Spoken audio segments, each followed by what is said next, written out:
어린이의 치아 교정은 언제 시작하는 게 좋을지, 그리고 턱뼈 교정은 언제가 적정 시기인지 궁금해하시는 부모님들이 많습니다. 실제로 이 시기에 대해서는 혼란스러워 하시는 분들이 많으세요. 그래서 오늘은 턱뼈 교정과 치아 교정의 차이점을 좀 더 구체적으로 설명드리겠습니다. 먼저 턱뼈 교정은 말 그대로 턱뼈 자체를 교정하는 과정입니다. 주로 성장기에 이루어지며 이마 쪽에 있는 두개골과 위턱뼈, 아래턱뼈의 불균형을 바로잡는 과정인데요. 예를 들어 위턱과 아래턱이 전후로 또는 넓이적으로 불일치가 있는 경우가 있죠. 이러한 불균형은 어린 나이에 교정하는 것이 가장 바람직합니다. 요즘은 어린이들보다 성인 치아 교정 환자들이 늘어나고 있다는 점이 인상적입니다. 예전에는 어린이 환자가 대부분이었죠. 대략 6대 4 비율이었는데 최근에는 어린이 인구수가 줄어드는 추세와 더불어 성인들이 적극적으로 치아 교정을 받으면서 현재는 거의 반반에 가까운 비율로 치아 교정 추세가 변화하고 있습니다. 반면에 치아 교정은 보통 영구치가 다 나오고 나서 즉 만 10세 전후에 가장 많이 시작합니다. 이 시기가 치아 교정에 가장 적합한 시기인데 성장이 다 끝난 후에도 교정이 가능합니다. 성인이 되어도 치아 교정은 충분히 가능하며 30대, 40대, 50대에서도 치아 교정은 진행할 수 있다는 점 기억해 두시면 좋습니다. 턱뼈 교정의 이점에 대해 말씀드리겠습니다.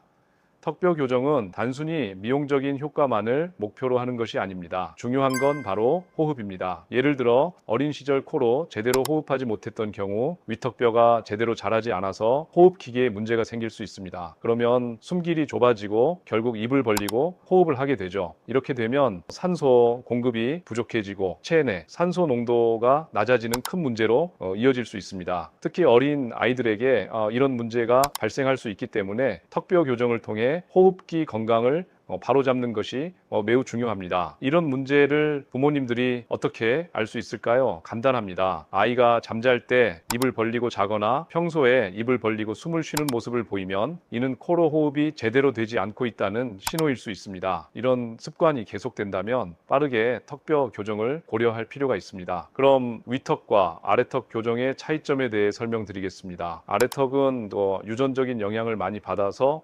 부모님이나 조부모님이 주걱턱이라면 그 성향이 자녀에게도 나타날 확률이 높습니다. 반면 위턱은 유전적인 영향을 적게 받기 때문에 교정 치료에서 훨씬 더 많은 변화가 가능합니다. 아래턱은 일찍 교정하는 것이 중요하고 만 6세 이전에 문제가 생기면 바로 교정 치료를 시작하는 것이 좋습니다. 위턱은 성장기 때 교정하는 것이 가장 좋지만 30대나 40대에도 턱뼈 교정을 통해 위턱뼈를 넓히는 것이 가능하다는 점 기억하셔야 합니다. 마지막으로 턱뼈 교정이 단순히 미용 효과만을 위한 것이 아니라 건강에 중요한 영향을 미친다는 점을 강조하고 싶습니다. 특히 위턱뼈가 제대로 자라면 산소 공급이 원활해지며 이는 어린이들의 뇌 발달과 키 성장에 필수적인 연료가 됩니다. 따라서 턱뼈 교정은 건강의 문제이자 호흡의 문제이며 외모 개선도 부수적인 효과일 뿐입니다. 이렇게 턱뼈 교정과 치아 교정에 대한 중요한 정보를 나누었는데요. 부모님들이 아이들의 건강을 챙기는데 큰 도움이 되었으면 좋겠습니다.